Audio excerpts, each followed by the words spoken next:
faire ce qu'on aime et puis de pas viser l'aspect argent ou professionnel au début quand tu te lances. Parce que c'est comme si tu me disais, je vais dans un stade de foot pour être professionnel. Ça veut dire que si t'es assuré de pas être professionnel, tu vas plus jouer au foot. Donc en vrai, t'aimes pas ce que tu fais, tu vois.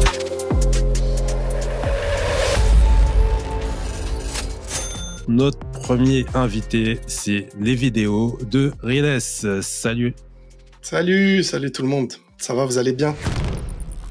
Bah, on est très content de te recevoir parce que tu, dans le YouTube game, surtout le côté foot, le côté manga, et on va dire que tu es quelqu'un quand même. Je sais pas, mais en tout cas, ça fait plaisir, les gars. Je suis le premier content. Déjà, la première interrogation, je pense qu'il y en a beaucoup qui se la posent et moi, je me la posais aussi et j'ai entendu que vous en parliez quand j'arrivais. C'est est-ce qu'on dit Riles ou est-ce qu'on dit Riles? On me l'a demandé. Non, c'est Riles en fait. C'est Riles. Il n'y a jamais eu de Riles. Mais je pense que c'est lié à l'orthographe et que c'est un prénom pas très très répandu, quoi. Donc les gens ils le prononcent un peu à l'américaine. Mais non, c'est Riles en fait. Riles, ok. Du coup, Riles. J'aimerais que tu dises aux gens qui nous regardent, parce que c'est des gens qui veulent peut-être se lancer dans YouTube et tout ça. Depuis combien de temps tu es sur YouTube? Et du coup, au début, comment t'es venue l'idée de faire une chaîne YouTube? Alors, ça va faire 10 ans en 2024, hein, quand même déjà. 10 ans. Et après, je faisais pas spécialement des vidéos liées au foot au départ. Hein. Donc, moi, je sais pas si vous savez, j'ai plusieurs chaînes, j'ai plusieurs même sur ma page Facebook, etc. J'ai plusieurs contenus différents. Moi, j'ai plutôt commencé avec des sujets qui n'étaient pas du tout en rapport avec le foot, mais plus avec des sujets, on va dire, de la vie, des sujets un peu plus social, des pensées, des choses comme ça. Mais j'ai toujours été passionné de foot et moi, j'avais pour objectif, si j'avance et que ça fonctionne, de parler de mes passions, voilà, le foot, les mangas, etc. Et petit à petit, j'ai réussi à avoir une commu. Et avec le temps, j'ai évoqué ce que j'aimais et petit à petit, je l'ai fait avec passion et ça a l'air de bien marcher. Donc voilà, 10 ans et en 10 ans, j'ai maintenant 3 chaînes. Une où je parle, on va dire plus globalement de tout ce qui est des réactions à des animés, aux mangas, etc. Une sur les sujets, les pensées de Riles. Et une pour maintenant que je consacre vraiment à 99% au football, quoi. Mais du coup, tu disais en 2014. En 2014, t'avais quel âge? Alors, je me rappelle plus de mon âge exactement. Aujourd'hui, j'ai 35. Donc, j'avais à peu près 20... voilà, bien. Ouais, voilà, dans ces environs. Ouais, 25. Ok, donc ça va, c'est quand même assez mature, on va dire.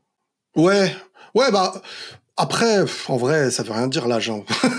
Il y a des gens à 30 ans et d'autres à 18 ans, ils peuvent... C'est quoi la maturité? En fait, c'est surtout par rapport à une question qui me vient à l'esprit, c'est surtout le fait de se lancer, parce que quand on a 25 ans, je dirais qu'on a plus de maturité et peut-être plus de caractère à se lancer, parce que c'est pas évident de commencer dans ce domaine, à lancer sa première vidéo, etc., avoir le courage de la poster. Ouais, il y a plus de chances d'être mature en sachant un peu plus ce que tu fais que si t'avais, je sais pas, comme maintenant, les réseaux c'est devenu quelque chose de quotidien dans la vie des gens. Donc un enfant il grandit déjà avec. Arrivé à 15 ans, il peut penser à ouvrir une chaîne et à 25 ans, 10 ans plus tard, se dire purée, mais qu'est-ce que j'ai fait? Ça peut avoir même des conséquences. Donc c'est vrai que c'est différent. C'est différent. Moi, en tout cas. Il y a 10 ans, j'étais à peu près, je pense, le même. Alors, bien sûr, on évolue dans plein de choses, mais il y a 10 ans, j'étais à peu près le même dans ma lancée, quoique maintenant. Donc, j'ai pas de problème avec ça, ouais. Et t'as pas hésité au moment de lancer ta première vidéo? Est-ce que t'as pris du temps avant de la poster? Ou est-ce que t'avais peur du regard des gens ou des choses comme ça? Alors, forcément, au début, déjà, tu te dis pas que tout le monde va savoir que tu fais des vidéos au début, en vrai. Oui, parce que tu pars pas dans l'idée que tu vas être connu ou que tu vas être suivi par du monde. Donc, au début, c'est comme si tu postais sur un réseau, comme à l'époque avec les Facebook et tout. T'avais tes amis, tu te dis, je poste, et il y aura encore moins de gens qui vont peut-être me suivre. Mais après, c'est vrai que petit à petit, il y a des gens qui savent que c'est toi et au début, on a toujours une facilité, et je sais pas si vous remarquerez, mais on a toujours une facilité au début à avoir... On se dit, il n'y a pas de conséquences, on peut parler, on peut dire tout ce qu'on veut, on peut... et avec le temps, tu mesures un peu plus les choses, t'essayes d'arrondir les angles, et plus t'as du monde, après, il y a des gens même, ils parlent plus, quoi. Ils se disent, bon, on peut plus parler. C'est, voilà. Donc, ouais, je pense qu'au début, on a quand même besoin d'une forme de soutien. Quand déjà t'as ton entourage qui arrive parce que, on va pas se mentir, au début, même dans ton entourage, il y a des mecs qui se disent, mais qu'est-ce qu'il fait, celui-là? Surtout qu'au début, t'es pas irréprochable dans ce que tu fais, t'es même pas pro, t'es à l'arrache, quoi. Donc, dans l'entourage, des fois, t'as des gens, au début, tu vas entendre, il se dit, mais lui, il fait quoi? Mais il y a déjà des gens, pourquoi il veut faire le clown? Pourquoi il veut faire ça? Mais il y a déjà des mecs sur les réseaux, pourquoi lui? Et après, ceux, 10 ans plus tard, ils te disent, au fait, il y a moyen, tu me partages ma vidéo? Mais bon, c'est après, ça humain. le pire, c'est qu'il y en a beaucoup qui jugent là-dessus, et c'est pour ça qu'il y en a beaucoup qui ont peur justement de se lancer, de peur du regard des autres. Et la plupart de ces gens-là qui le pensent, hein, malheureusement, souvent après, quand tu commences à être connu, etc., ah là, on commence à te féliciter, ah là, on commence, ah tiens, tu te souviens de moi, tiens, tu peux me partager un truc.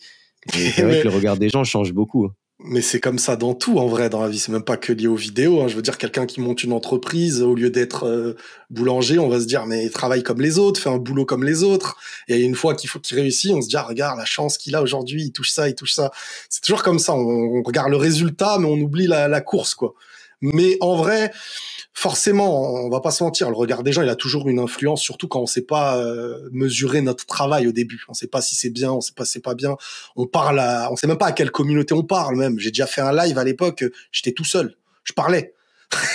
donc forcément, c'est au début, tu ignores, tu sais même pas si t'es gênant, tu sais même pas si au début, c'est comme ça. Moi, je pense que c'est normal.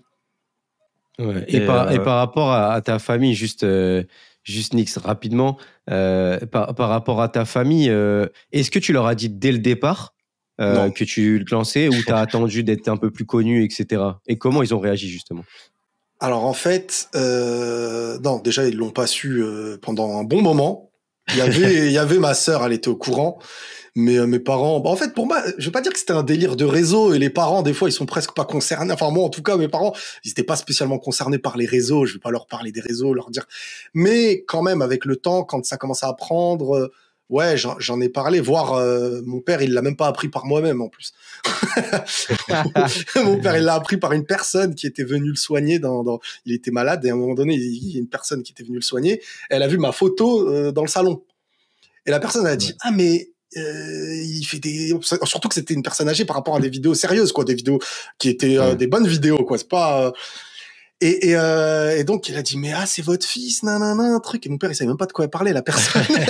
Et c'est après, mais honnêtement, c'est très bien passé. Franchement, au début, je redoutais un peu le truc mais ça s'est super bien passé. Surtout quand si c'était au départ, il y a pas de résultat, mais quand ils apprennent et qu'il y a déjà les résultats, voilà, c'est plus facile, on va dire. Ouais. Et ils ont pas eu peur que ce soit trop éphémère et que ça puisse s'arrêter du jour au lendemain, parce que c'est différent d'un CDI, par exemple. Ah oui, mais après, moi, quand je faisais les vidéos, ça a jamais été au départ dans l'optique professionnelle, hein. C'est-à-dire que moi, je travaille à côté, hein. J'étais animateur et tout dans les écoles et tout, mais jamais je me disais que j'allais bosser, que ça allait être mon travail. Je pensais même pas que j'allais toucher de l'argent. Je pensais même pas à ces trucs-là. C'est-à-dire que vraiment, en vivre, je l'ai été quand, dans mon taf, on m'a fait un sale coup, entre guillemets, et il me restait que ça. Et j'avais le choix entre ça, à ce moment-là, toucher des aides et tout. J'ai dit, vas-y, j'ai pas envie de toucher des aides, ça me saoule d'aller pointer, faire ces trucs-là. Et après, il y avait ça, je touchais un petit peu, mais j'avais un loyer à payer. Mais petit à petit, je me suis investi, ça a marché. J'avais un peu de côté, donc je me suis dit, bon, si ça vraiment, je sens que je suis en difficulté, je retrouverai un travail. Et je me suis lancé dans ça. Mais même quand je me lançais dans ça, mon principal objectif, c'était de favoriser la visibilité à la monétisation. C'est-à-dire que je me disais, forcément, je serais gagnant sur du long terme. Que si je veux saouler les gens avec 1 million de pubs au début, alors qu'on ne me suit pas beaucoup, je vais plus perdre. Moi, c'était ma stratégie. Donc, je pensais pas trop encore à gagner beaucoup. J'étais beaucoup plus dans l'optique de avoir du monde qui me suit. C'était ça ma priorité. Et quand j'ai eu du monde qui me suit, ça fait que très peu que je valide presque toutes les pubs qu'on peut activer maintenant dans les vidéos YouTube, quoi. Donc, mais ouais, ça a été ma stratégie. Après, Dieu merci, ça a bien fonctionné. Mais comme on dit, rien n'est jamais acquis, hein. Demain, les choses, elles peuvent partir. Mais ça, c'est pareil dans tous les tafs après. C'est pas propre à... Mais on va revenir à tes débuts, genre les premières vidéos. tu te rappelles ta première vidéo qui a explosé, tu te rappelles c'est laquelle et tu te rappelles le sentiment que t'as ressenti quand ça s'est passé? Alors, en fait, moi, c'est marrant parce que dans le domaine des vidéos, j'ai plein de vies. C'est-à-dire que j'ai le domaine des vidéos plus sérieuses, pensée drilless, machin, et j'ai le domaine des vidéos manga, le domaine des vidéos foot. Et chaque domaine, pour moi, il a eu son moment un peu qui a explosé. Donc, si on parle vraiment de la première vidéo qui m'a vraiment... ça va être drôle un peu, hein, mais en gros, je me rappelle... au début, je postais un peu de tout. C'est-à-dire, j'avais une page Facebook surtout. C'était même pas une chaîne YouTube au début que j'avais. J'avais une page Facebook et je partageais des fois. Je faisais un mix entre un sujet. Par exemple, je vais prendre le mariage. En gros, je vais dire le mariage et j'essayais d'y apporter une morale et un peu d'humour. Presque comme un sketch qu'on pourrait faire, mais c'était en mode Snapchat. Je filmais avec mon téléphone.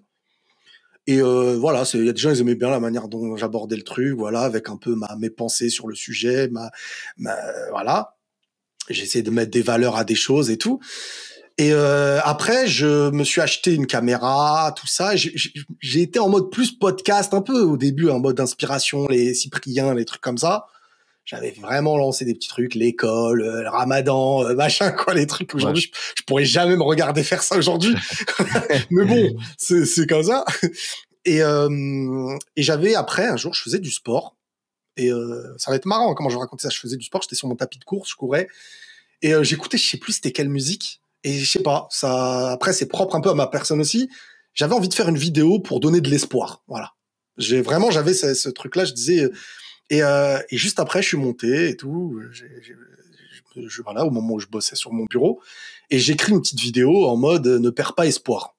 Et voilà, vraiment, je parle avec le cœur et tout.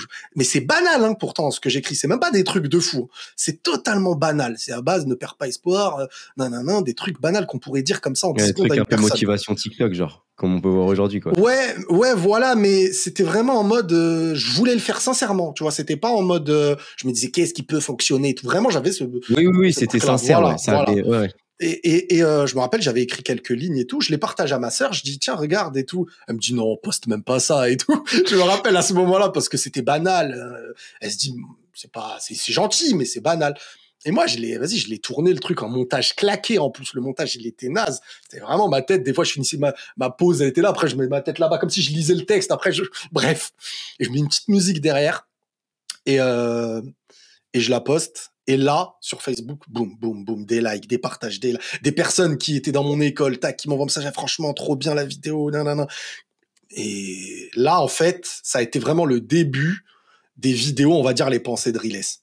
Et c'est sur ça qu'on m'a connu au départ. Hein. C'est vraiment pas sur les mangas, pas sur le foot. C'est vraiment ça qui a fait que... C'est pour ça qu'aujourd'hui, ça me fait rire. Des fois, quand je parle un peu encore sur les pensées drilless, on me dit, mais vas-y, reste dans le foot. Ah, mais j'ai envie de dire, ah, les gars, moi, c'était mon point de départ, ça.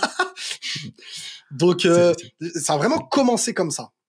C'est vrai que j'étais pas au courant de cette chronologie parce que pour moi, on va en parler tout à l'heure, mais pour moi, tu avais lancé ta chaîne YouTube, la plus grande, et je regardais, je voyais ton top 28, il y avait que manga. Des vidéos de manga. Ouais, l'histoire d'Itachi, l'histoire, ouais, exactement. Ouais, et après, je vois, le foot, il est en deuxième, je dis, bah, en fait, le mec, il est parti sur du manga, après il a changé d'avis, mais en fait c'était pas du tout ça.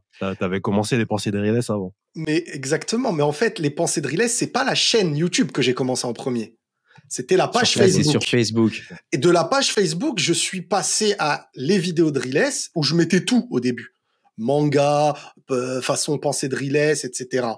Mais je me disais, ça n'a pas de sens. Vas-y, les gens, ils regardent une vidéo manga, juste après, on parle de motivation de la vie, juste après, on parle du mariage, juste après, tu vois, les gens, ils se disent... et même moi, ça me saoulait parce que l'algorithme, elle me tuait à chaque fois après. Ouais. Donc, après, ce qui s'est passé, c'est que je me suis dit, bon, moi, j'ai une grosse commu sur ces sujets-là, pensée drilless, sur Facebook. Sur YouTube, j'ai pas une grosse commu dans ces sujets-là. C'est vraiment Facebook qui a, à l'époque, surtout favorisé le partage. C'était plus comme ça. Donc, je me suis dit, en vrai, il y a des gens sur YouTube, ils calculent moins Facebook. Je vais faire une chaîne spécifique, les pensées drilless. Comme ça, au moins, je pourrais mettre du divertissement sur les vidéos drilless. Et là, il y avait même pas encore de foot à ce moment-là. C'était vraiment manga. Et là, manga, j'ai bien exploité. C'est le manga qui a fait exploser les vidéos drilless sur YouTube. Et là, C'était vraiment, voilà, j'ai enchaîné manga. En plus, c'était une période, je sais pas si vous suivez ou vous aimez bien les mangas. Pas du tout. Non? Non, D'accord. foot à fond. D'accord, ok. Bref, alors c'était un moment où il y avait des mangas en animé qui étaient vraiment, qui avaient un succès. Et moi, à ce moment-là, je faisais des reviews, donc ça m'a permis d'avoir beaucoup de monde à ce moment-là. Il y a eu du monde qui m'ont suivi, des abonnés. Et voilà, vraiment, après, les vidéos de Riles, c'était comme pour les mangas ce que c'est le foot aujourd'hui sur la chaîne. C'était vraiment, Riles, on me disait que c'était un youtubeur manga et tout à l'époque. Et moi, vu que je fais jamais la même chose, je suis toujours comme ça, j'aime pas rester que dans un truc. Et ben, j'ai ajouté à ça des fois un peu de gaming, mais ça m'a un peu saoulé parce que ça se voit, je suis pas fait pour des vidéos gaming. Et après, je me suis mis à parler foot parce que le foot, c'est ce qui accompagne ma vie de fou en tant que ballon dans les pieds déjà depuis tout petit, avant même de regarder les matchs et après les matchs, quoi. Et du coup, t'as arrêté les mangas ou t'en fais toujours sur les vidéos En fait, après, j'ai ouvert à côté Réaction Gaming. C'est une chaîne où maintenant je peux parler quand j'ai envie de manga, de jeux, c'est en fait les vidéos de Riles d'avant, on va dire avant le foot, que j'ai lancé là-bas. Mais c'est vrai que j'en fais beaucoup moins qu'avant quand même. Ouais, donc t'as vraiment ta chaîne, on va dire, aujourd'hui, t'as vraiment ta chaîne foot. Et à côté, tu fais quelques vidéos sans prendre la tête, sans planifier vraiment. On va dire ton fil numéro 1, c'est les vidéos de Riles sur le foot. Et après, à côté, tu as tes petites chaînes où tu parles un petit peu de ce que tu veux sans trop prendre la tête. Ouais. Ok. Le contenu principal qui doit être quand même, que je dois alimenter, c'est la chaîne vidéo de Riles avec le foot. Aux jeunes youtubeurs, qu'est-ce que tu leur dirais à savoir maintenant, toi qui, après 10 ans, tu sais ce que tu sais que eux ne savent pas, du coup. Qu'est-ce que tu leur dirais à ces jeunes, à tous ces petits qui veulent se lancer dans ce domaine? S'ils me le demandent, parce que j'aime pas faire le moralisateur, on me traite assez de moralisateur. Mais en gros, si on me le demande, déjà, il y a des choses que j'ignore aujourd'hui, parce que les jeunes d'aujourd'hui qui se lancent, c'est pas la même chose du tout que moi quand je me suis lancé. C'est vraiment un autre monde. La conception de youtubeur, elle est plus la même. Donc moi, bien sûr que ce que je conseillerais à une personne qui se lance, c'est d'être vraiment en accord avec lui, moi c'est ce que je dis toujours, déjà de ne pas chercher à faire comme les gens, parce que je sais qu'aujourd'hui la majorité c'est ça, c'est quel contenu marche là-bas, mais bon, un contenu c'est bien aussi que tu sois initiateur de ce que t'aimes faire, et il y a rien de mieux que de faire ce qu'on aime et puis de pas viser l'aspect argent ou professionnel au début quand tu te lances, parce que c'est comme si tu me disais je vais dans un stade de foot pour être professionnel. Ça veut dire que si t'es assuré de pas être professionnel, tu vas plus jouer au foot. Donc en vrai, t'aimes pas ce que tu fais, tu vois. Moi, je pars du principe où il faut quand même aimer. T'as besoin de partager quelque chose, savoir ce que tu veux aussi. Parce qu'il y a des gens, moi, je parlais avec des personnes, des fois les petits frères de mes amis et tout. Ils me disent j'ai envie de me lancer et tout. Je dis mais t'as envie de partager quoi? Et ils disent je sais pas, peut-être des pranks, mais ils savent pas, tu vois. Donc pour moi, le principe de base, c'est aussi qu'est-ce que toi t'as à donner, qu'est-ce que toi t'as à apporter. Et à ta manière, pas besoin de chercher les codes des autres, ou si tu as envie de faire des débriefs, fais des débriefs. Si tu as envie de commenter un match, commente un match. Si tu as envie de... Après, tant que tu pousses pas les gens à faire n'importe quoi non plus, il faut faire attention à ne pas avoir des regrets, parce que dès que tu mets ta tête sur Internet, ça y est, tu le mets à 10 ans, mais à 10 ans, tu es dessus jusqu'à ta mort. Et il y a des gars ou des femmes, des fois, qui peuvent regretter, mais tout ce qui est fait, quoi. Sur Internet, la mémoire s'efface pas. Ouais, non, mais là-dessus, moi, je suis totalement d'accord là-dessus. C'est que je trouve qu'aujourd'hui, il y en a beaucoup qui se lancent parce qu'ils ont envie de se lancer, parce qu'ils ont envie d'essayer quelque chose de nouveau ou quoi, ou même juste de percer, histoire de percer comme d'autres ont pu le faire. Mais ils se lancent pas pour les bonnes raisons, du coup. Et c'est là le problème, c'est que souvent, soit, du coup, ils vont pas se lancer parce qu'ils vont pas savoir vraiment quoi faire, ou ils auront pas vraiment les capacités de le faire, soit ils vont se lancer, mais ils vont pas durer dans le temps. Exactement, ils vont lâcher. Dès qu'ils vont connaître une période difficile parce que les vidéos ça marche pas et parce que c'est pas aussi facile de faire des vues, ou parce qu'il faut créer du contenu tous les jours ou régulièrement et que ça du coup c'est pas donné à tout le monde, du coup comme ils le font pas forcément par passion, ils vont forcément s'arrêter au bout d'un moment. Et moi, comme je dis souvent, YouTube c'est un marathon. Et si t'as pas le cran et la passion de vouloir faire, parce que faire un marathon, c'est vas-y, va courir 42 km. Si t'as pas la passion, tu peux pas, pour moi, durer. Et ça fait partie des choses qui, pour moi, il faut dire à quelqu'un qui a envie de se lancer, c'est fais-le pour les bonnes raisons. Exactement. Et surtout, ce qu'il faut pas oublier, c'est que beaucoup de gens, quand ils veulent se lancer, ils s'imaginent déjà avoir du monde. C'est-à-dire que c'est dur de bosser quotidiennement en se disant que je vais peut-être même pas ramener 15 personnes par vidéo au début. Moi, je me rappelle, il y avait une vidéo, j'avais fait 500 vues. Pour moi, c'était une dinguerie. Je me disais, purée, il y a 500 personnes qui ont vu ma vidéo, c'est trop bien. Tu vois, je pense qu'il faut vraiment avoir faut pas se dire, ah, je regarde les vues d'un Squeezie. Ah, vas-y, moi, j'arrive pas à faire 2 vues, c'est nul. Non, faut se dire, purée, là, ce que j'évoque, ça commence à plaire à certains. Les premiers commentaires, ils font du bien, ça fait plaisir, partager. Mais si tu le fais pas avec passion ou quelque chose que tu aimes évoquer, forcément tu vas lâcher parce que tu vas dire vas-y, j'en ai marre de bosser pour un truc qui autant aller au boulot quoi. Il y en a, c'est dans leur tête, ça va être ça. Bah oui, il y en a, ils vont se dire c'est mieux que j'aille travailler, au moins j'ai mon résultat direct, j'ai mon salaire, que d'être là, il y a pas de récompense, il y a pas de ceci cela. Faut aimer ce que tu fais. Ouais, l'erreur que beaucoup font, c'est de se comparer souvent avec les autres. Et le problème, c'est que si tu te compares avec les autres, tu n'y arriveras pas et tu vas lâcher trop vite. Mais que ce soit les vues, mais aussi la qualité du contenu, parce qu'il y en a beaucoup qui, du coup, vont comparer la qualité de leur contenu avec des plus gros youtubeurs, sauf que eux, ils ont les moyens, ça fait longtemps qu'ils sont là, ils ont pu améliorer leur matériel, ils ont pu voir ce qui marchait pas. Ils ont une expertise que ceux qui se lancent n'ont pas. Et donc, forcément que c'est une erreur de se comparer aux autres. Et en plus de ça, il y en a beaucoup aussi qui attendent d'avoir la dernière caméra, le dernier micro, le dernier site pour se lancer, tu vois. Alors que non, tu prends ta caméra, tu te filmes, tu te lances, tu mets ta vidéo, et puis petit à petit, c'est là que ça va vraiment monter, grandir. Parce que clairement, tu n'auras pas les stats des gros youtubeurs que certains ont au bout d'un moment. Mais clairement, et puis même, j'ai envie de dire, moi j'ai toujours estimé qu'il y avait rien de pire pour une personne qui commence et d'un coup, par exemple, elle se fait parrainer par un autre, et d'un coup, elle commence une première vidéo avec 100 000 vues. Il y a rien de pire parce que tu verras plus jamais ta progression, tu verras que de la régression.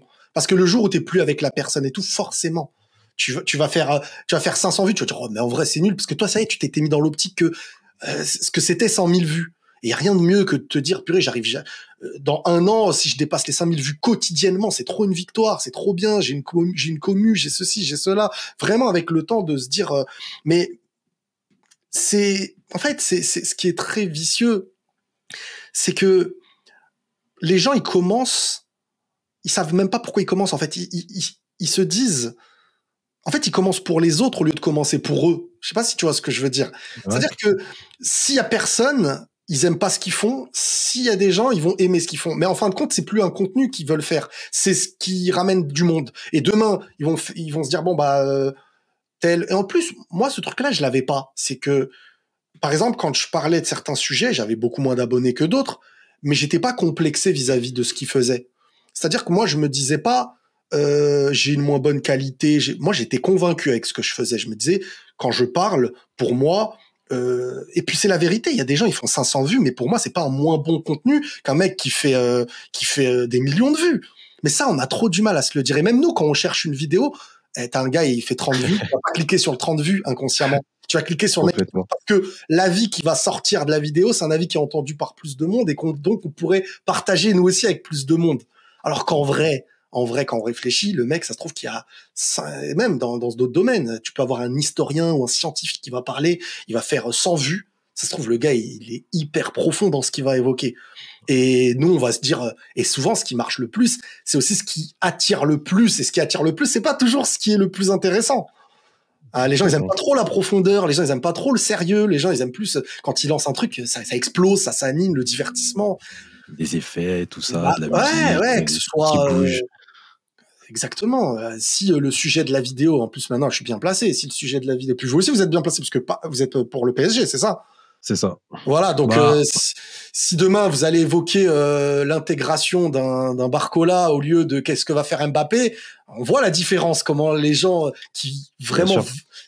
Et ça, c'est frustrant des fois, parce que tu dis, il y a tellement de sujets importants à évoquer, une fois que tu l'as évoqué, tu dis, purée, c'est trop bien. Et après, tu te dis, non, mais une vidéo de 5 minutes en disant, est-ce qu'il va partir ou il va pas partir, ça te ramène le double, le triple, le quadruple. Tu te dis, ah ouais, les gens, ils veulent ça, en vrai.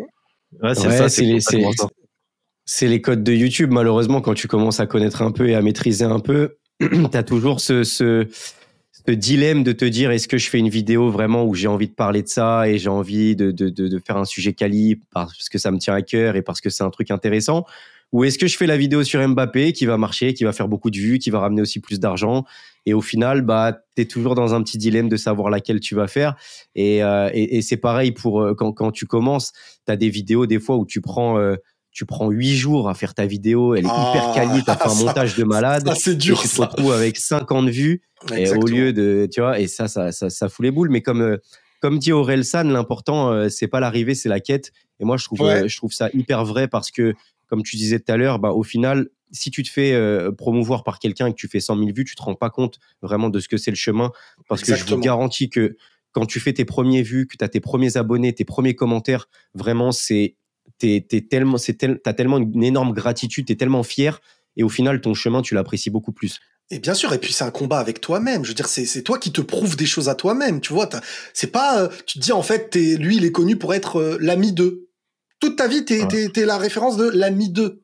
C'est un humain, il aime pas ça. Je veux dire, tu peux pas te sentir épanoui si on te reconnaît pas pour ce que toi tu as fait, tu vois. Mais tu sais, après il y a, on va dire un peu le vice du métier que tu peux utiliser. C'est les gens, ils veulent voir du Mbappé. Ben dans la miniature, il y aura Mbappé, mais dans la vidéo, il y aura 10 secondes d'Mbappé et 20 minutes de Barcola. Et au final, les gens, ils vont écouter, ils vont kiffer. Mais c'est comment on appelle ça, la pochette d'un livre. C'est ça qui fait que les gens cliquent des fois. Et donc, je me rappelle, il y avait des sujets. Une fois, j'avais fait une vidéo sur le harcèlement avec la photo de Squeezie parce qu'il avait évoqué la truc. Donc, j'ai mis ma réponse à Squeezie. Et la vidéo, c'était l'une des plus vues sur ma chaîne. Et en vrai, dedans, j'ai que abordé le harcèlement. Alors que si j'avais mis une vidéo sur le harcèlement, bah, qui va cliquer en vrai, à part si vraiment, tu vois. Et ça, des fois, tu te dis, t'es obligé de passer par certains codes. Même si des fois, on a tous envie d'être le puriste qui évoque le titre dans la profondeur d'un sujet, mais des fois, le plus simple dans le visuel et le plus profond dans le contenu, il n'y a pas mieux. Des fois, en tout cas, sur YouTube, par exemple. Ouais, c'est comme ça. Pour revenir à ce que tu disais tout à l'heure, parce que je pense vraiment que tu es aux antipodes, entre guillemets, de ce qu'il faut faire. Et peut-être que tu étais dans un moment où tu pouvais te permettre de faire cette erreur, mais que maintenant on peut plus. Je parle du fait que, comme tu as dit, tu es un peu comme moi à ce niveau-là, parce que moi aussi, j'ai plusieurs chaînes YouTube et j'arrive pas à me concentrer sur une. Mais de tout ce que j'ai vu, c'est qu'en général, on te conseille tout le temps d'en faire une, te focaliser dessus jusqu'à ce qu'elle explose. Et après, tu vois si tu as envie de faire d'autres choses. C'est pas forcément bien de faire comme toi, tu as fait et d'avoir plusieurs choses. Mais à l'époque, je pense que tu pouvais te le permettre. Est-ce que tu penses qu'aujourd'hui, quelqu'un, il peut encore faire ça? Bah après, moi, je pars quand même. Je veux dire, ma page Facebook, elle avait généré du monde aussi avant que je parte sur YouTube après. C'est-à-dire que j'ai quand même eu, quand j'ai lancé YouTube, une part de gens de Facebook qui m'a suivi. Ouais. Donc ça m'a. J'ai pas fait vraiment d'un coup plein de chaînes en même temps. Il y a vraiment eu l'explosion de Facebook. Ensuite, il y a eu la chaîne Les Vidéos de Driles qui a vraiment commencé à bien monter. Ensuite, il y a eu les Pensées de Driles, mais qui était, on va dire, un partage avec Facebook. Pour moi, c'était les mêmes contenus. Donc, en soi, j'ai quand même, je pense pas que j'ai fait plusieurs chaînes en même temps, mais c'est vrai quand même que j'aurais pu perdre partout. Ça veut dire que c'est ce que, même à l'époque, quand j'avais accepté d'être avec des, comment on appelle ça, les gars de YouTube, là, qui soi-disant, te conseillent, t'aident et tout, là, comment on appelle ça déjà? J'ai oublié le nom. J'ai oublié les incubateurs? Non, Je vois pas comme les web médias, là, les trucs comme ça, là, qu'ils ont des fois les autres. C'est, les agences. Ouais, une forme d'agence, on va dire, voilà. C'est une forme d'agence. Bah, moi, j'avais accepté de bosser pendant des années avec trucs. Mais en vrai, à part si tu prends vraiment une bête d'agence, tu vois, comme ils ont, là, tous les Norman et tout. Enfin, les Squeezie et tout ça. Voilà, ils ont des locaux, ils ont des trucs. Donc, ils prennent une part de ce que tu touches. Mais toi, voilà, t'as pas de loyer à payer, mais tu bosses bien dans des trucs qui te mettent dans des conditions. Mais moi, je veux dire, on me prenait une part de ce que je touchais. Déjà que je touchais pas beaucoup. Mais en plus, je veux dire, le peu de fois où j'ai échangé avec eux. Après, moi, je suis un peu comme ça aussi. C'est peut-être un peu de ma faute. J'étais vraiment dans mon coin. Je demandais rien. Les conseils qu'on me donnait, c'est on regardait les vidéos qui fonctionnaient chez moi. On me disait, ah voilà, faut continuer dans ça. Ah ben oui, bah bon. Je veux dire, si j'avais écouté, je serais encore en train de faire du Dragon Ball. Sauf qu'il y a plus trop de Dragon Ball aujourd'hui. Donc j'aurais fait quoi après? C'est ça. Donc forcément, des fois, je pense qu'il y a personne qui peut savoir. Il y a que toi. Toi, tu te lances dans un truc que tu kiffes et tu vas en parler à ta manière. Parce que si tu en parles à ta manière, à un moment donné, il y aura toujours des gens qui vont s'y retrouver. Si tu commences à vouloir être quelqu'un d'autre, à parler comme l'autre, parce que l'autre, il est drôle, tu estimes qu'il est drôle, tu veux avoir son humour avec son humanité, toi, t'es quelqu'un d'autre, Ça a pas de sens. Les gens vont pas te reconnaître toi. Et après, tu peux Ce qu'ils aiment, c'est l'authenticité. Hein. Il y en a la plupart, ce qu'ils aiment, c'est l'authenticité, hein, la vérité. Exactement. Bah oui. Avec les failles comme tout le monde, chacun ses failles, chacun ses... Mais l'objectif, c'est que tu remarqueras, je pense, que toute personne qui est initiateur d'un domaine, il est initiateur parce qu'il n'est pas le copieur. Il est souvent par rapport à lui. Et en dessous, il y a tout qui commence à copier, quoi. Ok. Je voulais aussi te demander, on t'en a un peu parlé tout à l'heure, mais est-ce que encore à ce stade, tu fais des vidéos selon tes envies, ou est-ce qu'il y a quand même un petit peu de toi? Parce que tu as dit qu'il faut choisir, mais t'as pas dit si toi, t'as vraiment choisi un côté. Est-ce qu'il y a un petit peu de toi quand même qui se dit, il y a certaines vidéos, je vais faire des stats dessus, et d'autres, je vais les faire pour plaisir. Parce que je sais qu'il y a pas mal de youtubeurs, ils ont des systèmes, genre une vidéo pour moi, une vidéo pour la chaîne, etc. Est-ce que toi, t'as un sorte de système comme ça? Alors, moi, ce qu'il faut comprendre, c'est déjà que je suis quelqu'un vraiment, je fonctionne, comme on dit, à la blédard. C'est-à-dire que je suis quelqu'un, j'ai une organisation qui n'est pas organisée. Je suis quelqu'un, j'ai pas d'emploi du temps, je fonctionne à la... Là, je sais pas si tout à l'heure je vais faire une vidéo, par exemple. Pourtant, il est déjà 20h bientôt. Et peut-être que je vais en faire une. Et je suis vraiment, j'aime bien à l'instinct. Et je pense que je réussis mieux et que je travaille mieux à l'instinct. Après, forcément, tu sais qu'après un match, il faut que tu fasses ton débrief. Tu sais que s'il y a une actualité de fou, faut être là. Mais bien sûr qu'il y a des actualités, tu sais qu'elle va avoir un avantage. Peut-être, elle va beaucoup plus faire de vues. Et il faut pas la rater. Mais je vais prendre du plaisir à la faire aussi. Par contre, il y a d'autres sujets, t'aurais envie qu'ils marchent plus que ça. Ça, c'est normal. Et ça va moins marcher. Mais c'est aussi grâce au sujet parfois banal qui fonctionne bien que tu peux attirer plus de monde ensuite dans le sujet qui attire moins habituellement.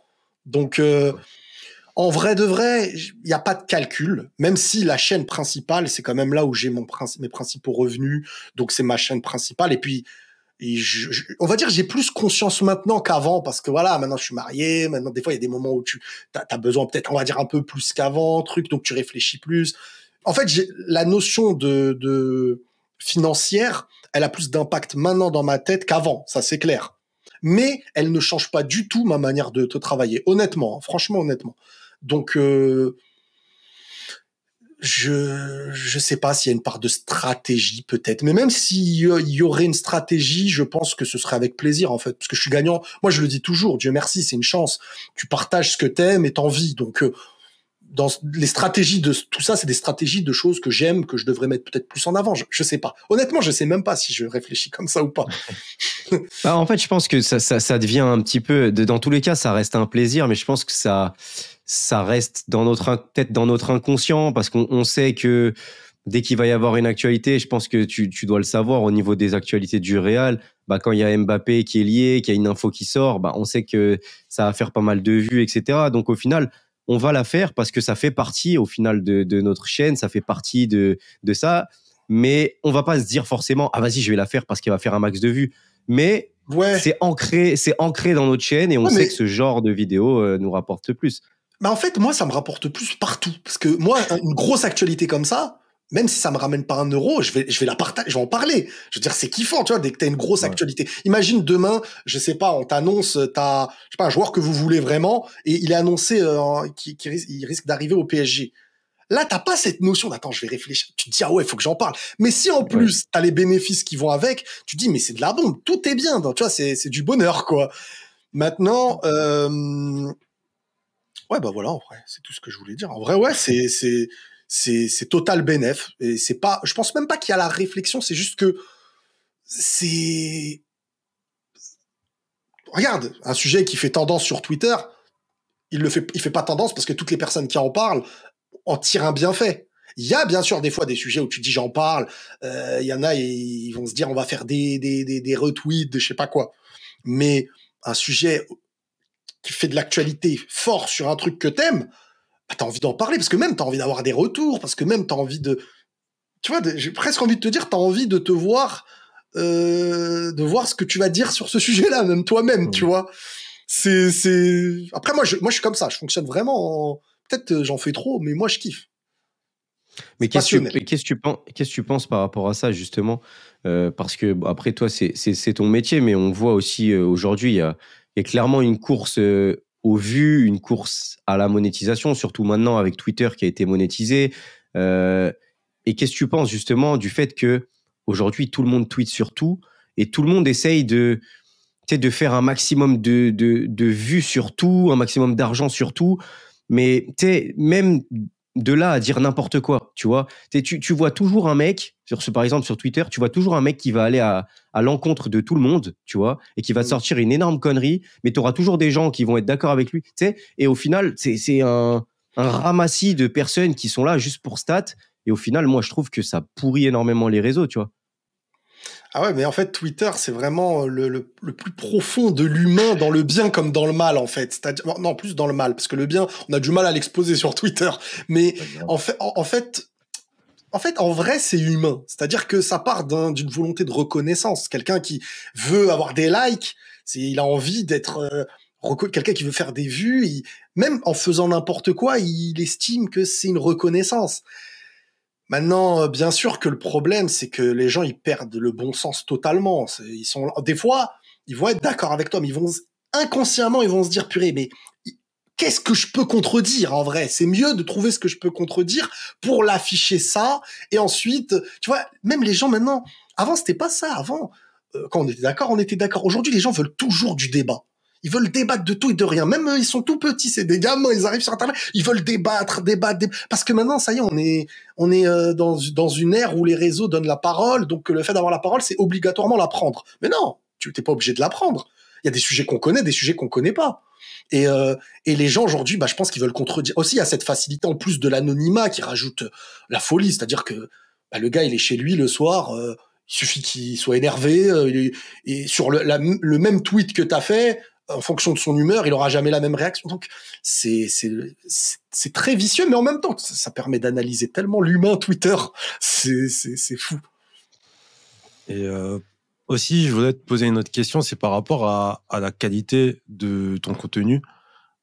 Je trouve que tu te casses pas trop la tête, contrairement à plein de youtubeurs. Et à mon avis, ils doivent regarder tes vidéos en mode, mais je me casse la tête, je fais des effets, je rajoute des photos, je rajoute de la musique, je fais des recherches, je les mets en partage d'écran. Toi, je regardais plein de tes vidéos, et tu parles, et t'allumes la caméra et tu parles. Et ça stat de fou. Et à mon avis, Pas de il y en a plein, miniature, pas de référencement. ouais, même les miniatures. Les miniatures, pour ceux qui connaissent pas la chaîne de Riles, c'est souvent une photo d'un événement et à côté, c'est sa tête qui réagit d'une manière différente à chaque fois. Genre, c'est un partage de deux photos et c'est sa miniature et son titre, des fois, c'est 3 mots. Et, Déçu. Entre parenthèses, réel, machin. Voilà. Bah, et ça fait des stats de fou.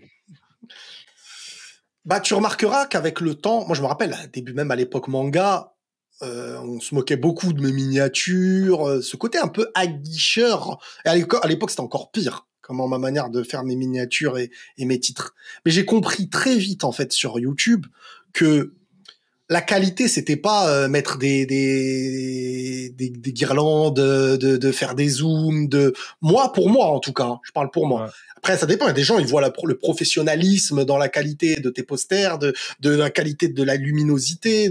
Après, je pense qu'il faut une base, c'est-à-dire que quand quelqu'un regarde ton contenu, que ce soit pas totalement désagréable à l'œil. Et je parle après 10 ans. Hein. Bien sûr qu'au début, chacun fait que le matos. Maintenant, moi, je montre, en tout cas, je fais un contenu que j'aime voir. Par exemple, quand je fais une vidéo, tu verras les vidéos sur les mangas, l'histoire 2 ou les reviews que je faisais des épisodes. Là, je faisais plus de montage que les autres qui étaient à peu près avec ma même visibilité, voire plus que moi parfois, qui faisaient du face cam et qui parlaient. Moi, je faisais des montages du début à la fin parce que j'estimais que quand on fait une review d'un manga, moi, j'aimais raconter le truc et j'aimais présenter je mettais toujours musique et tout. Ça me prenait plus de temps. Maintenant, niveau foot, j'ai testé au début avec les montages et tout. J'estimais que ça ne servait à rien, en fait, pour moi. Surtout dans des vidéos qui ne durent que le temps d'une actualité. Maintenant, si demain je fais une vidéo sur l'histoire de Messi ou l'histoire de Cristiano Ronaldo, je pourrais jamais la faire comme ça. Parce que là, c'est une vidéo qui durera sur le temps. C'est comme un reportage. Tu fais pas un reportage sans image, quelqu'un qui parle juste. Par contre, débriefer quelque chose, bah, la majorité, de plus en plus, ils l'écoutent en faisant le ménage. C'est comme un podcast. Et le format podcast, c'est un truc qui fonctionne assez bien. Mais quand même, des fois, on aime avoir le visuel, tu vois. Tu allumes une chaîne, ils sont dans un plateau. T'as pas envie qu'il y ait du montage. T'as juste envie de les voir assis. En tout cas, je parle pour moi. Mais t'as surtout envie d'avoir les réactions différentes. Voilà. Donc moi, en vrai, je me suis dit, je fais comme ça.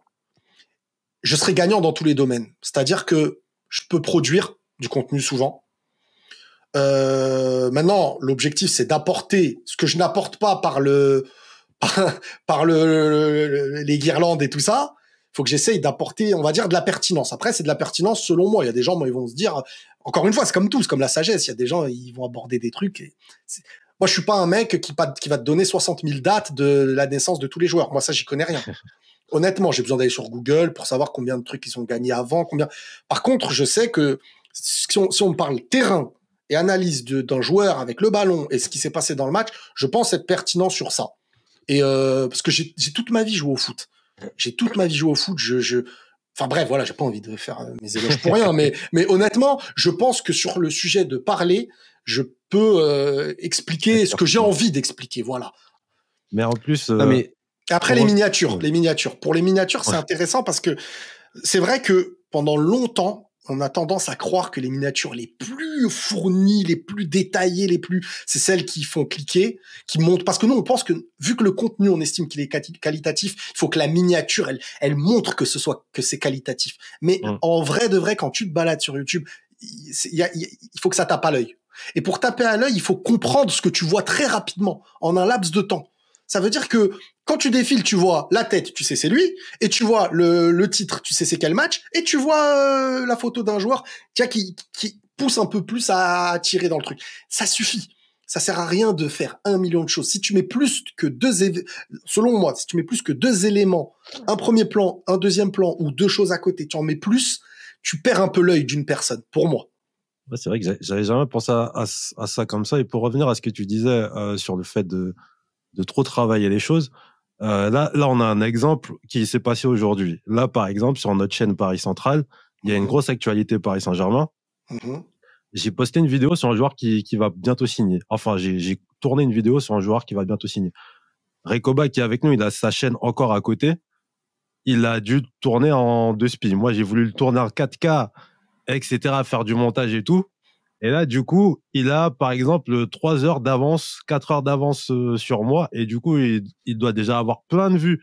Donc, il y a ce ratio aussi par rapport à la qualité, notamment quand on fait du contenu actualité, qu'il faut prendre en compte. Parce que, par exemple, si tu prends trop de temps à faire de la qualité, bah, tu perdras en rendu derrière, quoi.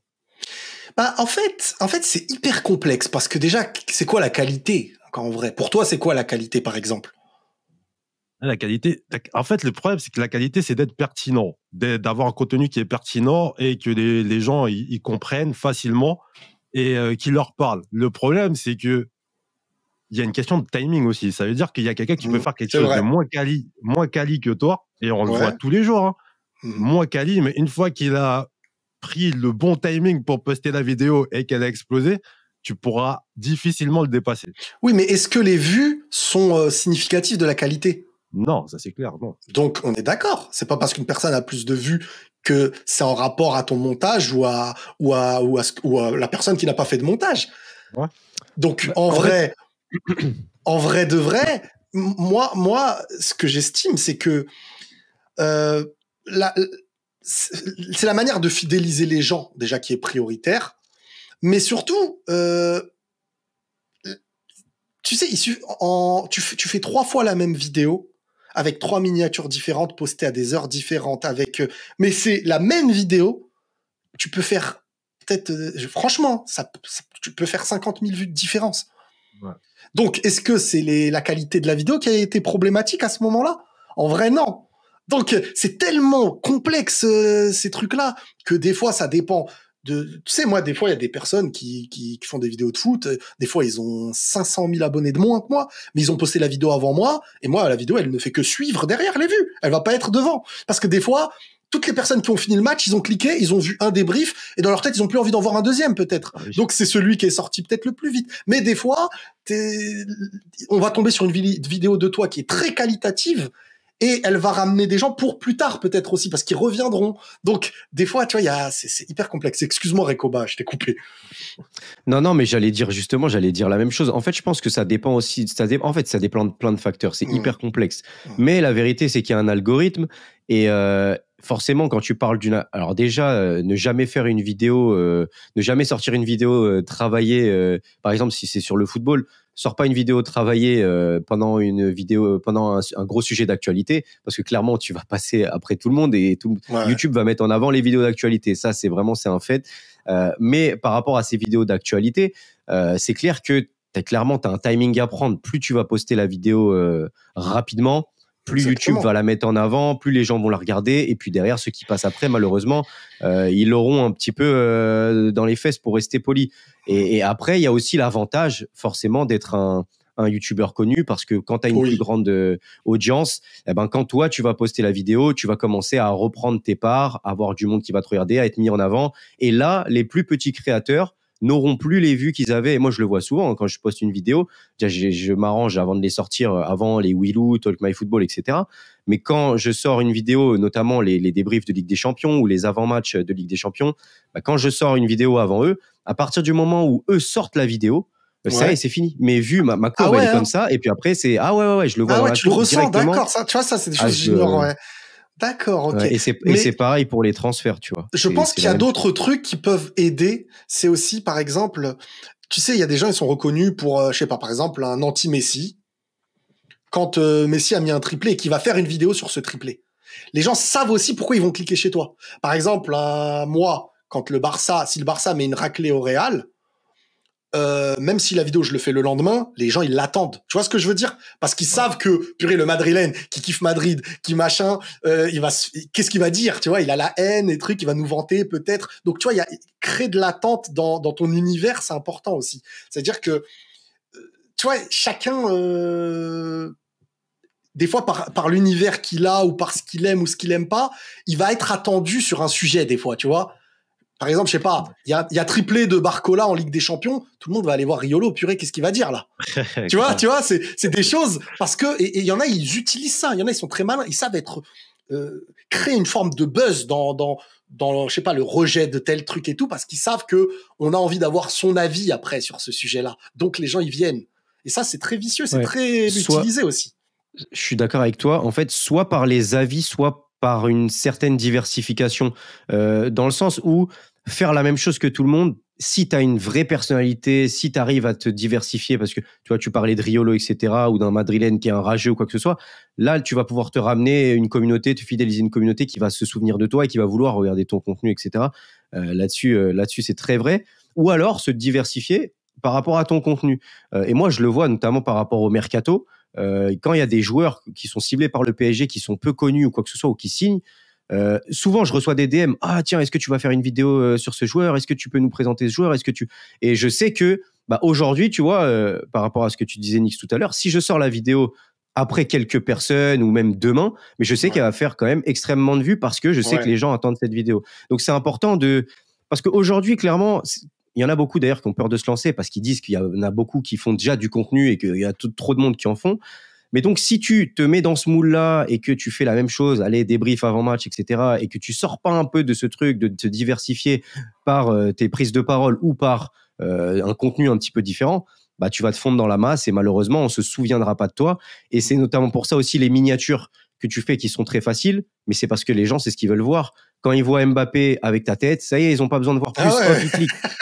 Ouais, non, en fait, c'est la marque de fabrique. On a tous, en tant qu'humain, on a tous notre marque de fabrique. Sauf qu'il y en a qui veulent la cacher et veulent copier les autres parce qu'ils pensent que l'autre, ça va les faire mieux fonctionner. Alors qu'en vrai, en étant eux-mêmes et sincères dans leur manière de faire, alors bien sûr, après, il y en a, ils vont abuser, il y en a, ils vont faire des conneries, trucs pour avoir des gens. Il y en a, ils vont abuser à 100% dans les réactions. Il y en a, ils vont faire les énerver alors qu'en vrai, ils sont pas énervés. Mais voilà, il y en a, ils donnent une part de comédie à leur manière de faire pour se dire, vas-y, il faut que j'anime le truc. Mais moi, j'aime pas trop ce truc-là, personnellement. Pour moi, n'est pas eux, Mohamed ils font Eni ce qui qu'ils veut. veulent. Hein. Ouais, en fait, le problème, c'est que les gens, ils veulent pas être eux-mêmes, mais ils veulent être fiers d'avoir réussi et d'être suivis. Mais quand t'es suivi, c'est pas pour ce que tu es. À un moment donné, moi, je vois pas où est la C'est ça, ouais. fierté, même intérieure, tout seul, quoi. On en revient à l'authenticité. Ouais, voilà. Et pourtant, c'est un monde où des réseaux, où chaque vidéo, chacun est vraiment authentique, mais c'est magnifique en vrai. Chacun, tu te dis purée, c'est comme le fait de chacun évoque ce qu'il aime, pourquoi il l'aime. Tout le monde aime une chose pour des raisons différentes. T'aimes ce club, t'aimes ce truc, t'aimes ce repas, et c'est riche, tu vois, quand on apporte cette diversité et tout. Le problème, c'est qu'aujourd'hui, les gens, ils ont vu un truc marcher et ils en font une mode. C'est comme la mode en vrai. Ça devient beau parce que du monde en a. Dans 10 ans, on va dire c'était nul parce que les gens n'auront plus ça. C'est comme tout. Et est-ce que t'as le temps de répondre encore aux commentaires un peu ou pas? Sur Twitter, déjà, ouais. Sur Twitter, je discute même avec les gens et tout. Hein. Des fois même, en fait, le problème, c'est que moi, je suis comme les gens, en vrai. Tu vois, moi, je m'en fous du nombre d'abonnés, je te dis la vérité. Moi, j'ai vraiment pas changé. C'est juste que j'ai compris des choses différemment. Mais j'ai vraiment pas changé. Quand je parle avec des gens sur les réseaux, il y en a, le problème, c'est qu'ils veulent t'attirer juste pour que tu leur répondes.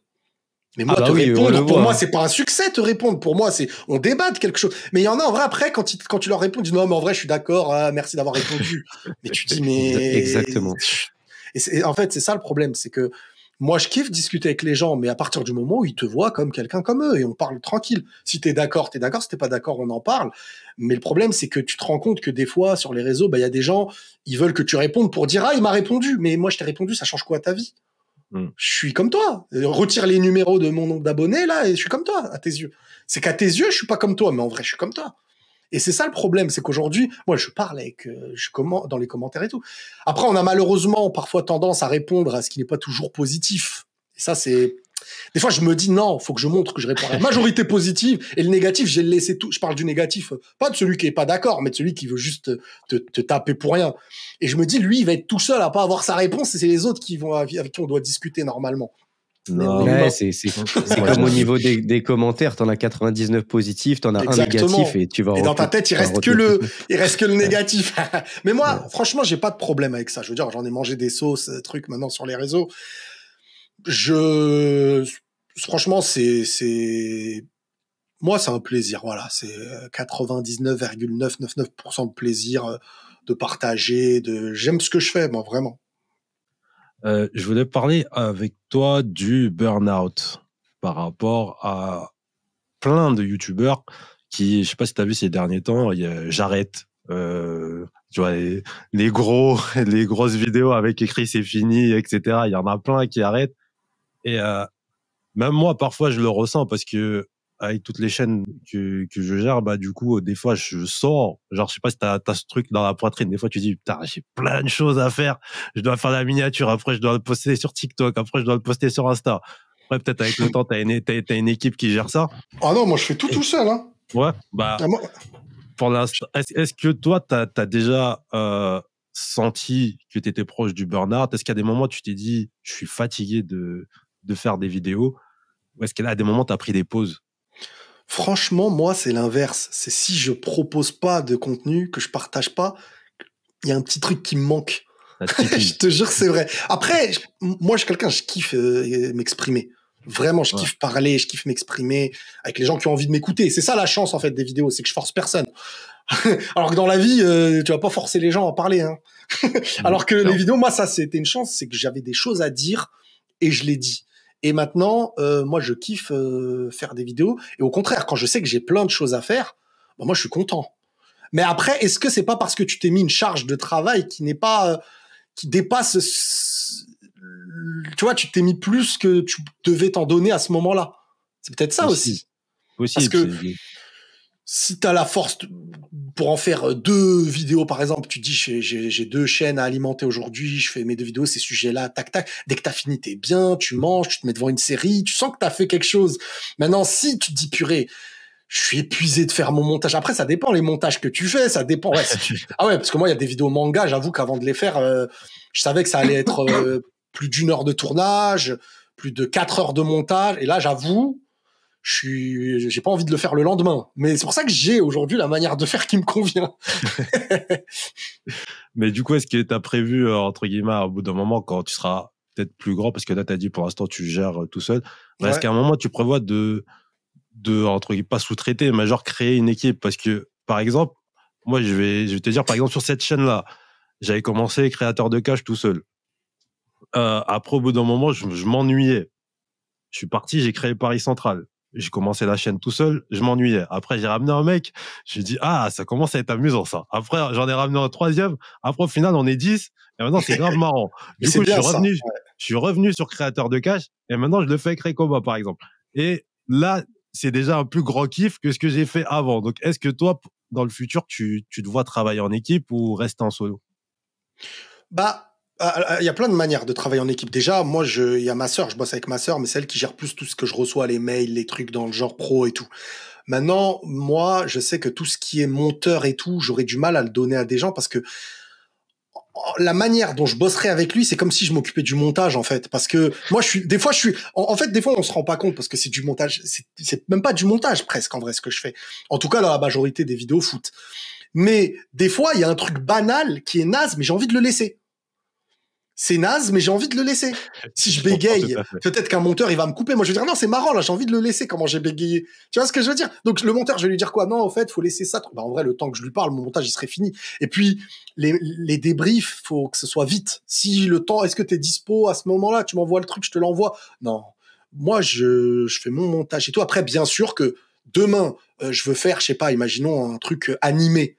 Ah, bien sûr, là, il faut que j'engage un dessinateur, un monteur, voilà, parce que là, tu as envie de faire un contenu spécifique. Mais aujourd'hui, ma manière, c'est sûr qu'aussi, si je m'étais entouré, je pourrais avoir, il y a plein de gens qui me disent, purée, mais si tu t'entourais de ça, qui s'occupait de ça, tu ferais 10 fois plus de trucs. Si tu gérais des lives, tu faisais des trucs, tu serais. Mais après, moi, je travaille parce que ça reste du travail. Enfin, des fois, faut s'investir tout. C'est pas le même travail que d'autres qui peuvent malheureusement faire plus dur, mais ça reste du taf. Faut s'investir quotidiennement, faut alimenter, Mais moi, faut que ça reste dans le plaisir. Voilà. Si vraiment je sens que là, je perds goût, bah là, je me poserai des questions en vrai. Mais honnêtement, même si je touchais pas 1 centime demain, je ferais du contenu comme ça. Ouais, et ça, je l'ai toujours dit. Ça, je l'ai toujours dit. Je me rappelle quand les gens ils commençaient à avoir peur là des droits d'auteur sur YouTube. Je sais pas si vous avez connu cette période-là. Il y avait une loi là qui était passée. Ils étaient tous en train de dire YouTube, ça va être fini. On pourra même pas avoir le droit de mettre un poster, les droits, les trucs et tout. J'ai dit mais les gars, j'ai dit tranquille. J'ai dit déjà ça va jamais avoir lieu un truc pareil. Et je disais et même on est passionné ou on n'est pas passionné. Mais ouais. Mais voilà, donc pas de burn-out. Maintenant, pour moi, les burn-out, ça, c'est pas lié réellement. Les gens qui font vraiment, je parle du burn-out, je parle pas de douter de notre chaîne, mais les gens qui font un burn-out dans ce travail-là, c'est pas propre à la chaîne, c'est plus profond, je pense, tu vois. Je pense qu'il y a des choses qui sont plus profondes à gérer, voilà. Ouais, il y a aussi le caractère de la personne, la personnalité, si elle se met de la pression naturellement. Il y a aussi la charge de travail, il y a aussi le travail qu'elle produit, si elle est aussi entourée de personnes, qu'elle doit gérer des gens, qu'elle doit gérer des imprévus. C'est vrai que c'est quand même un peu plus, on va dire, simplifié, dans le sens où c'est des vidéos qui ne demandent pas beaucoup de montage. Voilà, c'est de l'actualité, tac, tu balances. Donc c'est vrai que ça peut te prendre peut-être.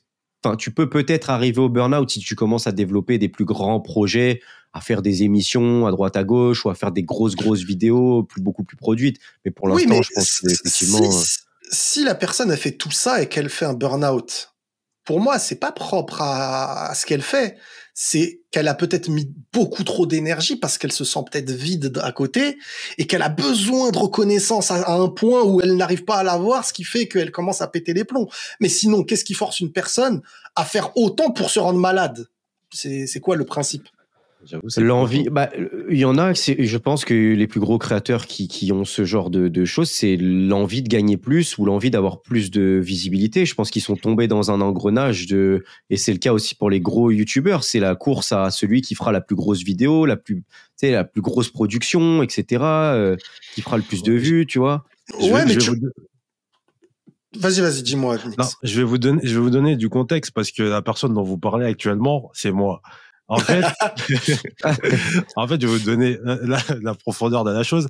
Là, par exemple, je me bute parce que j'ai un objectif, c'est entre guillemets arrêter mon taf pour faire ce que je kiffe, D'accord. ce qui est à côté, à plein temps. Donc je me dis, plus je le fais, plus je pose des vidéos que j'aime et tout ça, etc., plus vite je vais me retrouver dans le stade où j'ai plus à faire ce que j'aime pas à côté. Donc c'est pour ça, par exemple, je pourrais sortir une vidéo par semaine et du coup, l'objectif il serait quoi dans 3 ans, dans 4 ans? Et là, si tu veux que le truc il se passe plus vite, t'es obligé de taffer plus, tu vois ce que je veux dire? Oui, Ouais, mais du là, coup, bien c'est ce sûr. que disait Riles, alors. Mais là, c'est plus la même chose exactement. C'est-à-dire que là, c'est la volonté de vivre de sa passion et de sortir d'un cadre peut-être qui nous convient pas et on préférerait, voilà. Ça, c'est autre chose. Mais une personne qui vit déjà par exemple, de ses vidéos, de son contenu, et qui fait des contenus spécifiques, mais qui en fait ne le nourrissent même pas, mais qui en fait le rendent malade avec le temps. Là, je me dis, bah, il faut peut-être essayer d'aller dans le sens. Et tu sais, pour revenir même sur le sujet, tu remarqueras aujourd'hui, toutes les chaînes qui avant faisaient du contenu où c'était des équipes, on les voyait, c'était des sketchs, du truc. Leur objectif final, il y en a plein, ils finissent en live, ils finissent dans des trucs. C'est pas forcément plus travaillé qu'avant. C'est qu'au contraire, ils ont réfléchi stratégiquement sur comment gagner plus individuellement. Et c'était plus de travail de trouver une équipe pour faire des sketchs dehors, machin. Donc en vrai, moi je trouve que à part certains, peut-être, j'avoue, je suis pas trop les youtubeurs vraiment, mais de ce que je sais qu'un Cyprien, lui par exemple, il s'est lancé beaucoup plus dans ce qui était court métrage et tout. Mais tu sens que c'est passion, par passion, il aime vraiment faire ça. Mais il y en a d'autres, tu te rends compte qu'avec le temps, ils ont simplifié leur travail parce qu'ils savent aussi que c'est ce que les gens demandent en vrai. C'est ce que les gens regardent en majorité. Les gens, ils préfèrent voir peut-être un gars en live en disant il est là tous les soirs et il y en a plein qui se lancent dans les lives aussi. Après, les lives, j'avoue, moi, je trouve que c'est plus dur et fatigant de faire des lives quotidiennement que de tourner, monter, poster et c'est fini. Moi, c'est ma manière de... Tu vois, c'est comme quoi chacun est différent. Il y a des gens pour le live. Ah, je suis tranquille, j'ai pas à faire de montage, je poste et je suis bien. Il y a des dons, il y a des trucs. En plus, maintenant, les réseaux, ils payent différemment. Donc, il y en a, ils se disent, voilà, je fais ça, je reste 5 heures, c'est de la bombe. Mais moi, c'est de l'énergie. Si je mettais tous les soirs après 22 heures, t'as fini de faire ce que t'avais à faire. Moi, je kiffe manger, me poser. Je sais que ça y est, j'ai plus rien à faire. C'est vrai. Ouais, c'est vrai que nous, on a fait les deux avec Recoba. C'est quoi le plus fatigant? Moi, je crois que c'est des vidéos. Ah ouais? Je sais pas pour Reco, mais nous, quand on fait des lives, après, nous, on fait pas des lives de 5 heures comme les mecs dont tu parles et tous les jours. Nous, mais le live, ça reste une organisation, excuse-moi. Le live, ça reste une organisation qui, pour moi, est plus lourde que des vidéos. Parce que le live, c'est du direct. Donc, t'es concentré d'une manière différente à mes yeux. Tu vois, à part si le gars, il est vraiment, vraiment relax, hyper à l'aise dans son live, il mange, il fait ça. En fait, voilà, c'est une télé-réalité, ces lives. Mais les lives où tu présentes quelque chose, je trouve que c'est du travail. Parce qu'en plus, on parle en histoire, c'est quand même des heures malgré tout. Tu vois, c'est pas que des lives de 10 minutes qu'on évoque. Moi, je trouve que je préfère me concentrer plusieurs heures à bosser ma vidéo, à la poster, après, c'est bien le complément live. Hein. Des fois, ça fait plaisir d'échanger. Franchement, c'est kiffant. Mais quotidiennement, je trouve que c'est du temps énorme. Parce que le live, c'est un entretien avant, pendant, alors que la vidéo, c'est voilà, dès que tu l'as posté, tu regardes les résultats avec les gens, quoi, en vrai. Tu vois ce que je veux dire? Ouais, complètement. En fait, tout dépend. Si la vidéo, tu dois vraiment beaucoup la travailler en amont, ça prend beaucoup de temps, je préfère peut-être faire un live. Alors que si c'est une actualité assez rapide, réagir sur quelque chose, j'allume ma caméra, je me filme, ça va durer 15-20 minutes, le montage, il va être relativement rapide, je la poste, on n'en parle plus. Ça, je préfère ça. Mais si en amont, je dois vraiment beaucoup bosser la vidéo, etc., je pense que je vais peut-être préférer faire un live. Oui, je pense que ça dépend de la charge de travail. Après, je pense aussi que ça dépend des gens, parce que peut-être c'est un esprit sécuritaire de se dire, ma vidéo, je sais comment elle va être postée, je sais comment les gens ils vont la voir. Peut-être que ça joue aussi, ce truc-là. tu vois, me dire que je sais ce que je vais présenter aux gens, alors qu'un live, tu sais pas exactement. Si tu vas être inspiré, si tu vas pas être inspiré. Si, tu sais, avant de faire ce live, j'ai fait mon sport, je commençais à être un peu fatigué, je me dis, imagine, je perds le fil, je suis fatigué, j'ai pas mangé, truc. Tu vois, des fois, tu sais pas, tu peux être pertinent comme tu peux être totalement, mais je trouve que par contre, ça professionnalise beaucoup plus, des lives, des personnes qui quotidiennement parlent et tout, que faire des vidéos. Parce que demain, t'es invité dans un plateau ou un truc comme ça, bah t'es en live. Tu vois, c'est la même chose. Bah, justement, on a fait un plateau la semaine dernière avec Recobar. Et de fait qu'on a fait des lives pendant un an, notamment Rico, je l'ai pas trouvé comme s'il avait une difficulté à passer le palier plateau parce qu'il avait l'habitude. Tu t'es prouvé à toi-même que c'était un quotidien en vrai. Après, ça y est. Ouais, puis t'es entouré des mêmes personnes que d'habitude, tout ça. Donc au final, ça change pas d'habitude. Par contre, c'est quand même un peu plus fatigant. Parce que Ah bah oui, t'as vu l'énergie que ça demande. Bah le live, je pense que pour un gars qui n'est pas habitué au live, l'énergie que ça demande, tu sais, le moment où tu mets lecture, boum, t'es en direct. Ça y est, tu vois. Quand tu connais, moi je sais qu'au début, j'arrivais à être à l'aise visuellement, mais c'est pas la même énergie que ça te demande. Hein. La vidéo, elle commence, tu peux faire une blague, tu peux dire ce que tu veux, tu le coupes au montage, c'est fini. Mais le live, les gens, tu leur dis telle heure, boum, c'est lancé. Et là, t'animes leur soirée. Ouais, et puis pendant la vidéo, tu peux t'arrêter, tu peux aller boire un coup, tu peux te reposer, tu peux relire ton truc, tu peux faire n'importe quoi. Alors que là, t'es obligé d'être focus, t'as les lumières de partout, tu dois rester focus sur ce que les gens disent, tu dois réfléchir à ce que tu dis aussi pendant ce temps, tu dois avoir des prises de parole quand même cohérentes. Donc c'est pas évident. Ouais. Mais je trouve qu'il y a un charme en plus, c'est-à-dire que vraiment, c'est de l'interaction avec les gens, c'est riche. Le live, quand même, tu sens qu'il y a des gens avec toi. Alors qu'une vidéo, tu peux faire des millions de vues, que ça n'a pas la même sensation qu'un live. Ça, je l'ai ressenti. Totalement. Hein. C'est pas du tout pareil. Le plaisir n'a rien à voir. Ouais. Bernabeu, en rencontre avec Pérez, en fait, on peut dire que tu as réalisé un de tes rêves de gosse grâce à une chaîne YouTube. C'est un peu fou de se dire que tu as réussi à faire ça grâce à une chaîne YouTube. Bah, ouais, non, c'est une dinguerie, c'est sûr. Après, c'était pas spécialement un rêve de gosse. Je vais pas te mentir, je suis pas un gars qui rêve trop, moi, en vrai. Je veux dire, j'aime bien avancer dans la vie, profiter de chaque jour. Mais c'était pas forcément mon rêve, je l'ai atteint et ça y est, maintenant j'ai un nouveau rêve. C'est vraiment, c'est beau. Voilà, j'estime que c'est super beau parce que, bah, t'es de chez toi, t'étais dans un moment, voilà, j'ai pas eu du tout un parcours scolaire qui est top, moi. J'ai arrêté tôt et tout, et je veux dire, j'ai jamais eu l'image de la réussite, hein, que ce soit par ma famille ou par l'entourage. Riles, on l'évoquait pas comme la réussite professionnelle du tout. Ah ouais, bah oui, c'était vraiment pas. C'est pour ça qu'aujourd'hui, des fois, ça me fait rire quand des gens, des fois, ils viennent te parler de sujets profonds. Je me dis, purée, ils me demandent des conseils. Il y a 10 ans en arrière, mais jamais de la vie, quelqu'un serait venu me parler de trucs comme ça, comme quoi. Mais c'est sûr que quand t'es là-bas, le moment où je vois Florentino Pérez, je suis pas un mec qui admire les humains, hein, comme si c'était je sais pas qui, mais c'est vrai, tu dis purée, ah ouais, et t'es là, il y a truc, il y a Beckham là-bas, machin, truc, et tu dis purée, je suis invité quand même dans un truc assez prestigieux quand même, tu vois, tu te dis les loges, il y a même des joueurs de foot, ils sont pas invités dans des trucs pareils, tu vois, par le président et tout. Juste après, ils disent attends, t'inquiète, mais tu vois, dans le siège du Bernabeu, Senior Riles, machin, dans les loges, t'es entouré, il y a des gens qui vous protègent. À côté, les gens, ils vous regardent, il y en a, ils prennent des photos, ils savent même pas vous êtes qui. Et tu vois, tu te dis, purée, quand même, je viens d'un sacré truc. Et c'est vrai que tu te dis, purée, Dieu merci, c'est un sacré privilège. Tu vois, tous les gens autour du stade, tu vois, truc, et tu te dis, toi, ils sont là, ils te font monter dans le truc. Après, tu te fais descendre à l'ascenseur. Tac, t'es avec les joueurs, hein, ils viennent, machin. Tu te dis, ouais, quand même, je suis en train de vivre un truc spécial aujourd'hui. Et tu te dis, mais est-ce que c'est un tournant dans ma vie? Est-ce que, tu vois, tu te rends pas compte bien à ce moment-là. Mais ouais, en vrai, c'est incroyable. Mais comment c'est arrivé? Bah en fait, c'est banal, c'est-à-dire que il y a eu un contact qui m'a mis en contact avec une personne. À ce moment-là, je savais pas que cette personne-là, elle était proche, voire très très proche de Pérez. Et ce qui se passe, c'est qu'en fait, moi, j'avais fait une vidéo où j'étais grave énervé après un match du Real. J'étais énervé, quoi. Vraiment, je disais ce que j'avais à dire et tout. Et il y a un gars qui a partagé cette vidéo à une personne de sa famille qui bosse pour le Real aussi. Et cette personne donc me contacte En plus, des fois, moi, les contacts, des fois, j'ouvre pas les... Ça se trouve, j'aurais pu ne pas ouvrir, j'aurais raté tout ça.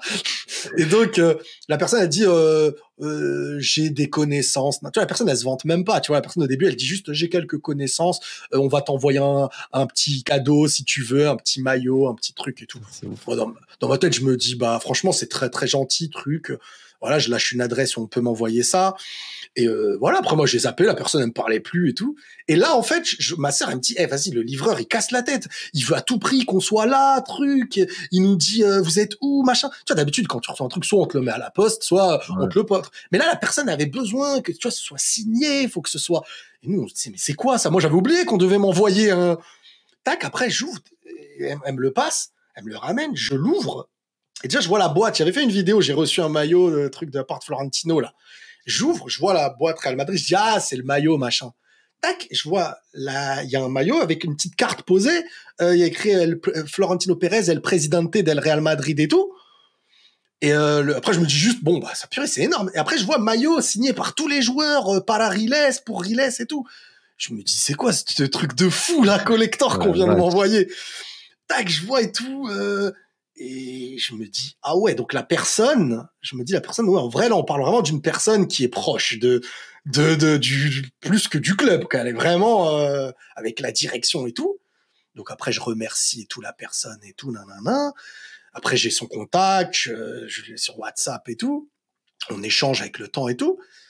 Et quelques temps après, la personne elle me dit, bah quand tu veux venir voir un match au Bernabéu et tout, tu nous dis et tout. Et moi j'avoue, je suis un peu, surtout à cette époque-là, j'étais grave casanier. Moi ça me faisait, tu me dis ça me fait, je suis pas en mode vas-y, faut que je gratte le truc. Je dis ah c'est gentil et tout. Et après j'ai plus calculé, tu vois. Ouais. Et après quand le Real s'est qualifié en finale de Ligue des Champions contre Liverpool, là on me dit si tu veux venir voir le truc, on peut te passer des places et tout. Et là, je me dis, purée, finale, Saint-Denis. Moi, j'étais à Bondy à ce moment-là. Je dis, attends, Real Madrid, qui m'invite. Finale de Ligue des Champions. Et je dis, ça, je peux pas le rater. Et boum, on me donne rendez-vous à Paris, dans un hôtel luxe et tout. Déjà, moi, je suis pas habitué à tous ces trucs-là. J'arrive devant l'hôtel, je vois, il y a grave des voitures, comme des limousines et tout ça. C'était l'hôtel des familles des joueurs et de la direction et tout. Il y a des vigiles devant l'hôtel et tout. Moi, j'appelle, je dis, je peux rentrer? C'est comment? Elle me dit, ouais, rentre, y a pas de souci et tout. Donc après, je rentre, les personnes sont posées bien et tout. Tac, elle me passe les places. On m'en a passé 2.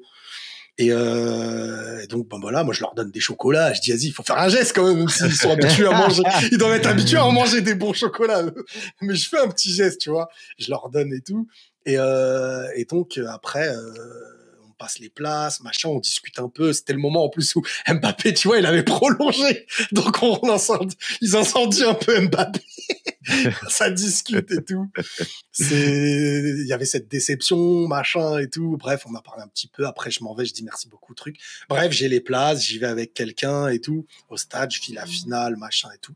Et après, depuis ce jour-là, voilà, on est en contact. La personne, elle me dit, quand tu veux venir au Bernabéu, tu nous dis, nanana. Mais moi, après, voilà, je me suis organisé avec ma femme pour aller à Madrid et tout.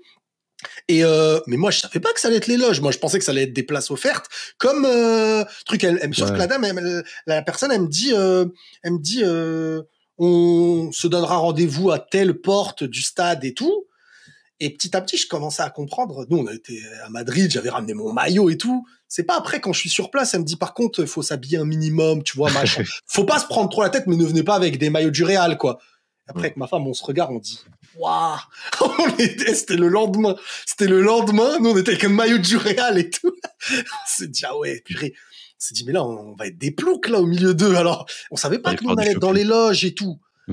Et, donc, on va faire des courses, on achète des trucs présentables, un minimum et tout. En plus, je m'habille pas trop habituellement comme ça. J'avais pris du poids à ce moment-là et tout. Ah, j'étais dégoûté. Bref, après, la personne, j'ai rendez-vous et puis on me donne le rendez-vous d'une porte précisée. En plus, vu qu'il y a les travaux autour du stade, c'est compliqué, il y a du monde et tout, et il était pas loin d'être l'heure du match. Et dès qu'on demande la porte, tu vois, les gars qui contrôlent à l'entrée, on demande le numéro du rendez-vous qu'on nous a donné. Et on nous dit non, cette porte-là, elle n'existe pas. Parce qu'en vrai, c'était que pour les gens des loges et tout. Mais eux, ils se disent pas que nous, on va être dans les loges. Ouais. Donc, à chaque fois, on pouvait pas passer. On était bloqués partout par les gens et tout.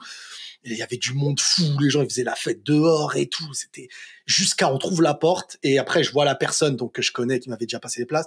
Et là, le privilège. Dans ma tête, je me dis, purée, c'est incroyable le monde qu'on connaît pas des fois. Et là, boum, t'as une porte, il y a personne. La personne, elle rentre, tranquille, voilà, boum. Vous rentrez, escalier, boum, vous allez dans les loges. Il y a des petites tables, il y a des petits buffets, il y a des machins. Tu tournes la tête, il y a Florentino, il discute avec des gens. Personne a dit, voilà, faites votre vie maintenant, faites ce que vous voulez et tout. Il y a Beckham là-bas, il y a machin truc. Après, bon, moi, j'ai pas été voir les gens pour dire faites des photos et tout parce que j'aime pas, j'ai gêné. Tu vois, t'es dans les loges, tu vas faire le fan. Ça fait bizarre, quoi. Et bref, donc nous, on était tout gênés, tout polis et tout. On a pris un petit truc à manger vite fait. Au moment où on allait prendre une boisson, on les voit, ils partent tous pour aller s'asseoir. Et en plus, tu vois, des loges, t'as tes loges et tu vas t'asseoir directement. Tu vois, c'est comme si tu sortais dans un balcon. Vous m'entendez? Ouais. C'est comme si vous sortiez dans un balcon et qu'après, il y avait les places, tout est trop bien fichu. Et donc, on nous dit, ça y est, ils sont en train de rentrer et tout. On y va et tout, on voit les places, t'es au milieu du stade, parfait et tout. Et voilà, il y a le match, mi-temps et tout. Mi-temps, on retourne dans les loges et après, ils disent, tiens, en premier, hein, pourtant, il y avait des hommes d'affaires et tout. En premier, Florentino Pérez, c'est là que tu vois comment il sait traiter les gens.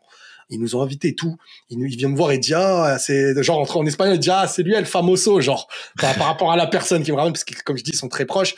Et genre, il dit, c'est lui, el famoso, machin, truc, vous êtes chez vous, c'est la famille ici, nanana, truc. Après, il me prend à part, moi, au début, j'allais faire des photos avec mon téléphone, tu vois, quand ils nous ont dit, on va faire des photos.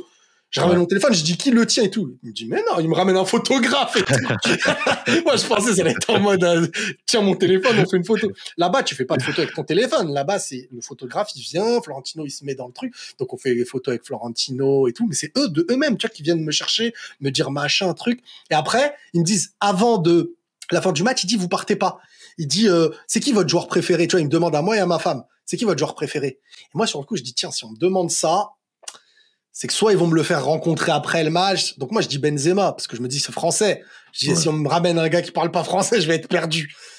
Et là, je dis ça, voilà, je dis ça. Après, ils disent à ma femme quel joueur. Et ma femme, elle aime bien Vinicius au Real. Et donc, voilà. Et à la fin du match et tout, ils arrivent.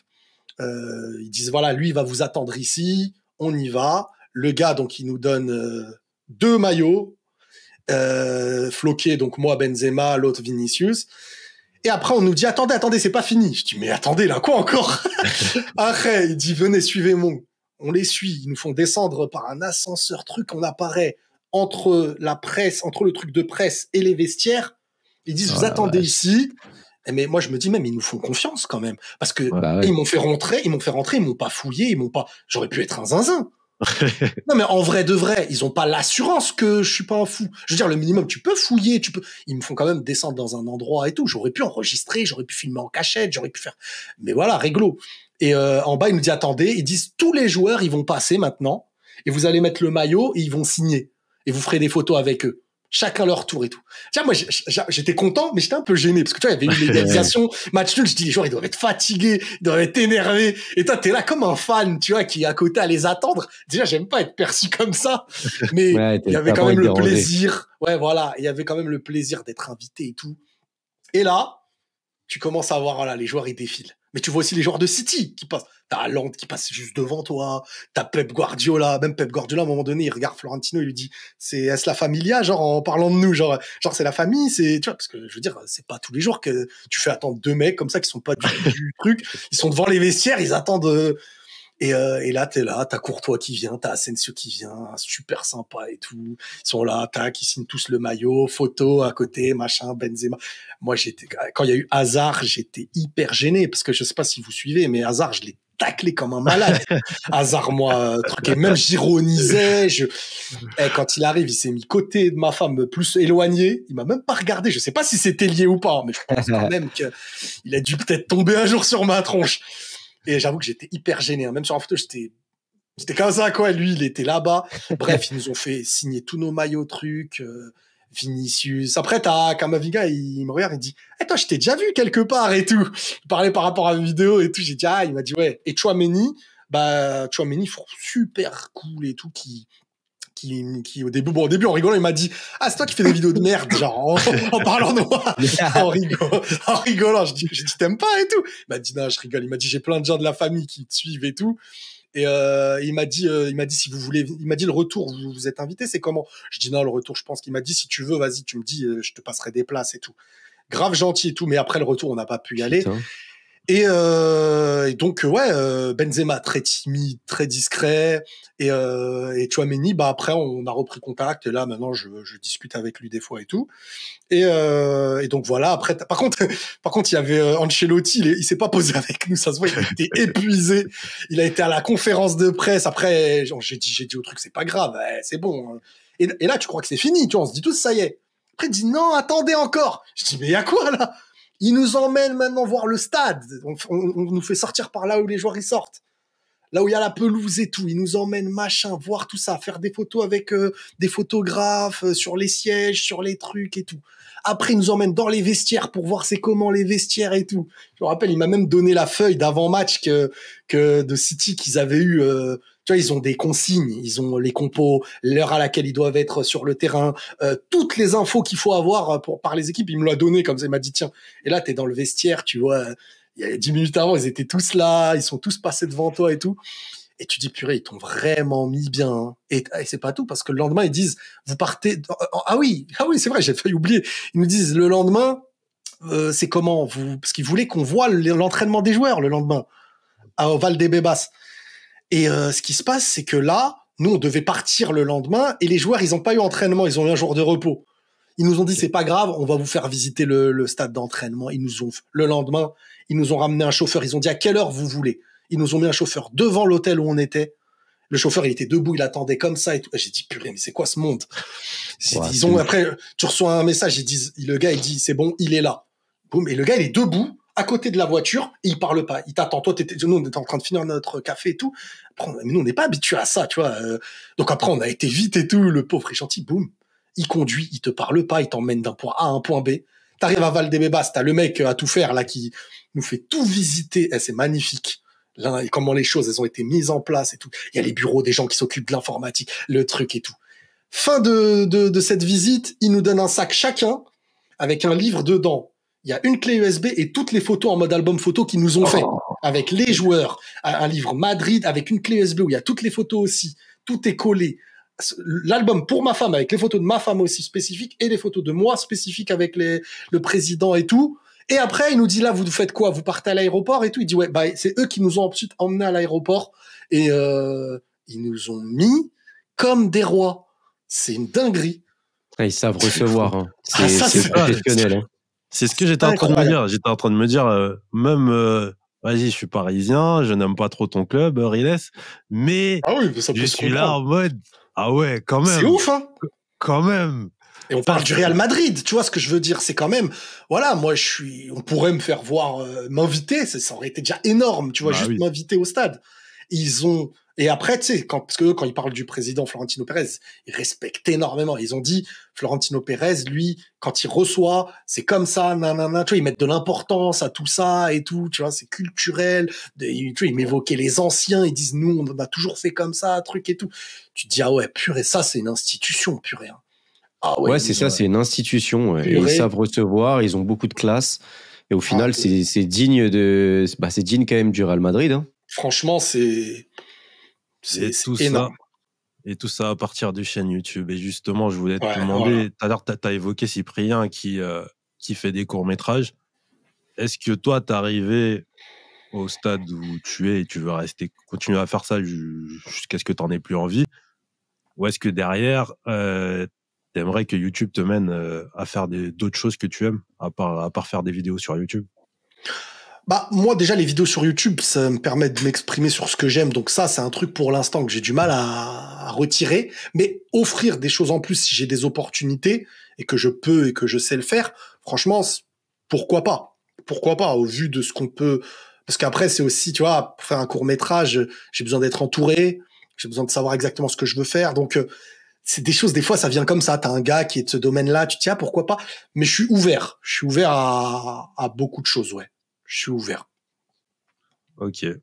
Aussi, une autre question, je voulais savoir comment tu gères le fait d'être connu, parce que là maintenant, il y a une histoire de cancel culture qui frappe pas mal de youtubeurs, etc. Tout le temps, ils sont dans la sauce, comme on dit. Surtout toi qui aimes bien t'exprimer. Grave. Et j'ai vu que récemment, t'hésitais pas à exprimer des opinions politiques, même si ça met en péril ta chaîne. J'ai vu sur YouTube, sur Twitter, que tu disais à un moment que peut-être que ta chaîne, elle avait été shadowban, entre guillemets. Comment tu te comportes avec tout ça? Alors encore une fois, bien sûr, j'ai pas envie de faire la victime, dire ah moi dès que je parle, on me coupe les vidéos. Ça se trouve, on me regardait pas à ce moment-là en fait. Tu vois, c'est aussi simple que ça. Mais c'est vrai que c'est bizarre parce que j'ai quand même de l'expérience, sans mentir, sur YouTube. Mais c'est pas qu'une histoire politique des fois. Des fois, c'est une histoire d'algorithme tout court. Des fois, tu te dis attends, c'est pas du tout ma visibilité. Ça, c'est pas mon. Il y a plein d'abonnés qui veulent suivre, mais qui ne reçoivent plus les choses, tu vois. Et donc là, c'est dérangeant. Parce que c'est en train de nuire à, tiens, ça gâche le plaisir de quand tu aimes partager et que ça te fait régresser alors que tu te dis mais c'est pas normal. Je sais que c'est pas normal. Maintenant, le fait d'être reconnu plutôt, parce que les gens ils te reconnaissent en vrai. Moi je suis pas fan de ça personnellement. Moi je kiffe parler à du monde, c'est vrai. Franchement, le fait d'avoir une visibilité c'est kiffant, mais le fait d'être reconnu, ça colle pas trop à ma personnalité. Moi, j'avoue que dehors, si on peut éviter de me reconnaître, je signe. Hein. Après, ce qui est bien, c'est que les gens sont toujours respectueux. C'est lié à ma personne. Tu vois, j'ai pas habitué les gens à être bizarres avec moi non plus. Ce respect, c'est cool, c'est la majorité. Tu vois, c'est pas.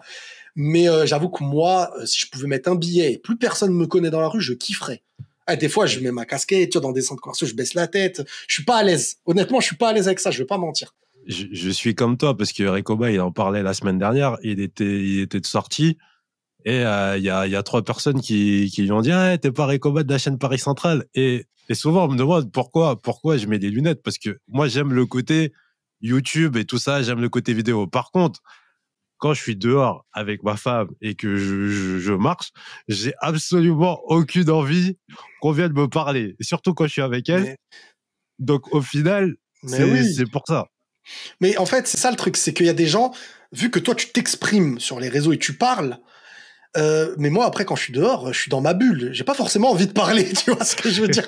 C'est pas du tout méchant, j'aime les gens et tout, mais des fois, tu vois, je suis dans ma bulle et maintenant les gens ils me connaissent avec le temps parce qu'avec les années et tout ça va. Mais je veux dire, il y a des gens, ils se disent, tu fais partie de leur quotidien et je peux le comprendre. Tu vois, ils te voient, ils se disent ah purée, je le suis depuis des années. Et franchement, des fois, ça se passe super bien, c'est rapide, et la majorité, ils sont discrets, ils sont super sympas. Et, tu vois, il y a même des fois des darons, ils sont avec leur femme, c'est elle qui fait la photo, tu vois. Ouais. C'est marrant. Mais moi, c'est plus, quand on me traite comme un humain, comme eux et tout, ça se passe super bien. Ah, Riles, ça va, machin, truc et tout, salut. Tu vois, mais quand la personne, ah, c'est Riles, tu les entends chuchoter. Une fois, j'étais dans un rayon, quand je faisais mes courses à l'époque, il y en a un, tu le vois, il vient plein de fois, il regarde sur son téléphone, il revient plein de fois, il regarde sur son téléphone, pour être sûr si c'est toi et tout. Je me retourne, je dis ouais, c'est bon. Tu vois, ça gêne, tu vois, c'est comme si tu devenais une bête de foire et tout. Et moi, ça colle pas à ma personnalité. Mais il y a des gens, ça les nourrit, ils aiment grave ça. Tu vois, il y a des gens, mais dans un autre sens, je suis quand même content aussi que de m'afficher en vidéo, que ce soit ma tête, que je me cache pas. Parce que je me suis toujours dit, ça pourra quand même me rendre service professionnellement, ce truc-là. Mon identité, elle est celle-ci maintenant. Tu vois? Si demain on m'invite, si demain je tourne un truc, mon visage il a une image aussi maintenant et ça peut être positif et utile, tu vois. Mais j'ai déjà pensé à l'époque à me dire, mais être vu ça a aussi ses avantages, je pense. Donc tu peux enlever les lunettes, c'est bon. Ok. Ben, merci à toi d'avoir dit oui déjà. C'était assez inattendu et puis du coup on a tenté, on a réussi à avoir Riles sur la chaîne. Donc ça fait plaisir. Le plaisir est partagé. Vraiment.